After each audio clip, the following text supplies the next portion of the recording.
Welcome simple life with DK. வெண்டைக்காய் புளிக்குழம்பு செய்ய போகிறேன். வெண்டைக்காய் க்ளீன் பண்ணி வறுத்து வச்சுருக்கேன். எண்ணெயில் போட்டு வறுத்து வச்சுருக்கேன். அரைக்கிறதுக்கு தேவையானதெல்லாம் எடுத்து வைக்க பாருங்கள். கருவேப்பிலை கொஞ்சோண்டு, கொத்தமல்லி கொஞ்சோண்டு, தேங்காய், பூண்டு, தக்காளி,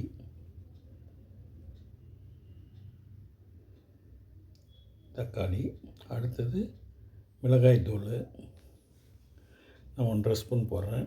மஞ்சள் அடுத்தது மஞ்சள்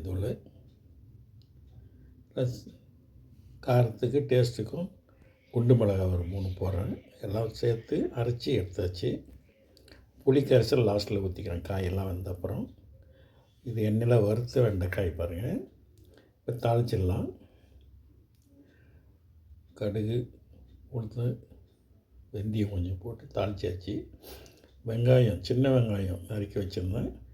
அதுவும் கருவேப்பிலை, கொத்தமல்லி எல்லாம் போட்டு வதக்கிறேன். வதக்கிட்டு ஏற்கனவே வெண்டைக்காய் வதக்கியிருக்கோம். இப்போ வெங்காயத்தோடு சேர்த்து வதக்கிறேன். உப்பு சேர்த்துக்கிறேன். அடுத்தது தேவையான அளவு உப்பு சேர்த்துருக்கேன். டேஸ்ட் பார்த்துட்டு அப்புறம் தேவைன்னா சேர்த்துக்கலாம். அடுத்து வதங்கின உடனே அரைச்சி வச்ச மசாலாவை அதில் சேர்த்துக்க வேண்டியதுதான். சேர்த்துட்டு லைட்டாக வதக்கிட்டு ஒரு 2 நிமிஷம் வதக்கிட்டு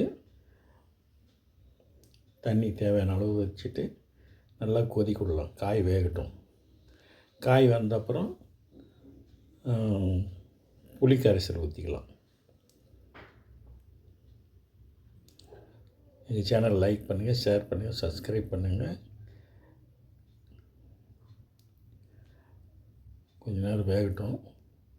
காய் வெந்துருச்சு. இப்போது அடுத்து புளி கரைசல் ஊற்றிடுறேன். புளி கரைசல் ஊற்றிட்டு ஒரு கொதி வரட்டும். ஒரு கொதி வந்த அப்புறம் ஆஃப் பண்ணிட வேண்டியதுதான். சுவையான வெண்டைக்காய் புளிக்குழம்பு ரெடி. பாருங்கள், எண்ணெய் பிரிஞ்சு வந்துடுச்சு, காயும் வெந்துடுச்சு. அவனை அடுப்பு ஆஃப் பண்ணிட வேண்டியதுதான். நன்றி, வணக்கம், பை.